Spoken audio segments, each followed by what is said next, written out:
I am not broke. Not in the way people imagine. The rent still gets paid. There is food in the kitchen. The phone bill clears. The card does not get declined. I can buy something small when I really need it. From the outside, my life probably looks stable enough. No one would look at me and think, "This man is barely surviving." But that is the strange part. I am surviving. And I still do not feel safe. There is always a number somewhere in the back of my mind.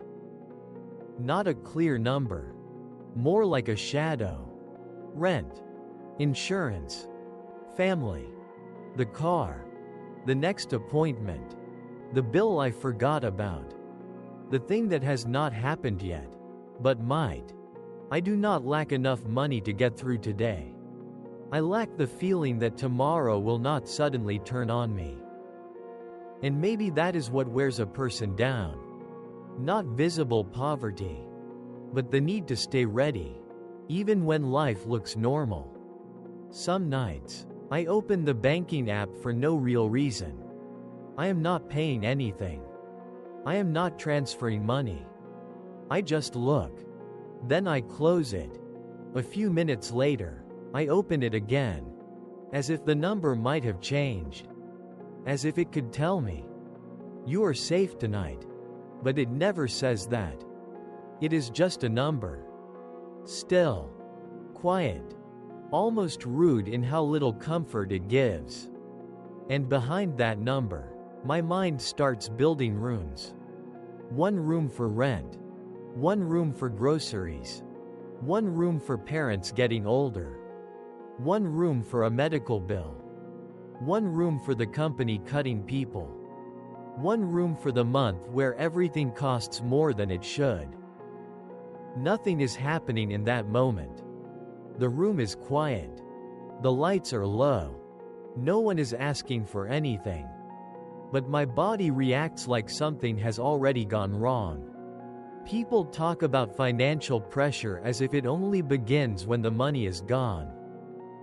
But there is another kind. It begins while the money is still there. While the bills are still paid.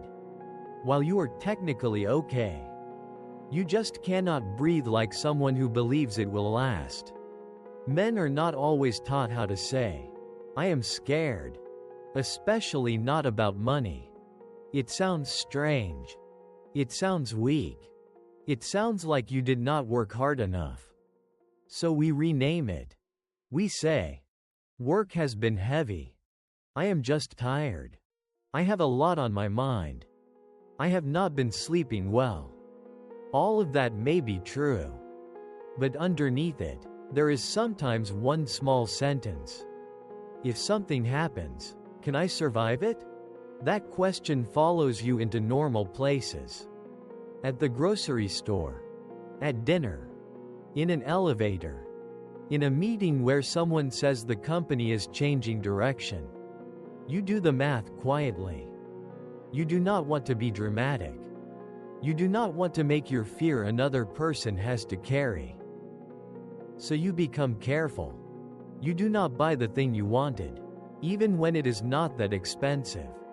You feel guilty when you rest, because rest does not add anything to the account. You accept one more task, one more review, one more late message, one more responsibility. Not because you are ambitious in a clean, inspiring way, but because saying no feels like making the future less certain. After a while, you realize you are not really living in the present. You are living in a backup plan. Always asking, what if this changes? What if I get sick? What if they let me go? What if my family needs help? What if one bad month is enough to move everything? Sometimes I do not want advice. I do not want a budget video. I do not want another rule, another spreadsheet, another person explaining discipline like fear is a math problem. Sometimes I just want to sit still. No banking app. No calculation. No punishment for not earning more today. Just a dark room. A low light. A screen going dim. Water moving somewhere in the quiet. Something small and alive enough to remind me that I am not only a machine built to prepare for disaster. None of that pays the bill. It does not fix the future. It does not make me financially safe. But for a few minutes, it lets my body stop guarding the door. Maybe this anxiety will not disappear quickly. Because it is not only about money. It comes from years of holding yourself up. From not wanting to bother anyone. From learning that if you fall, you may have to be the one who catches yourself. That kind of fear does not leave just because the account balance is positive. The body remembers.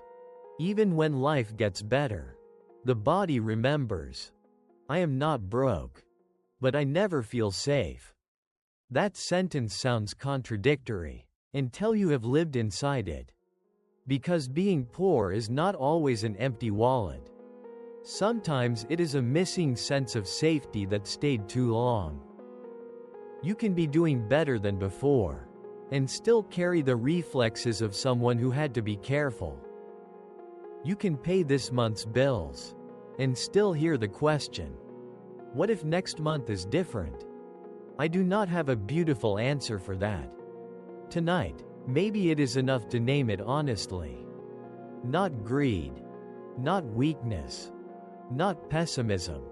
Just a person who has spent too many years trying not to fall. If you know this feeling, you know how quiet it can be. No visible crisis. No dramatic collapse. Just a tired man, sitting in the dark, checking numbers that never quite make him feel safe. You are not the only one.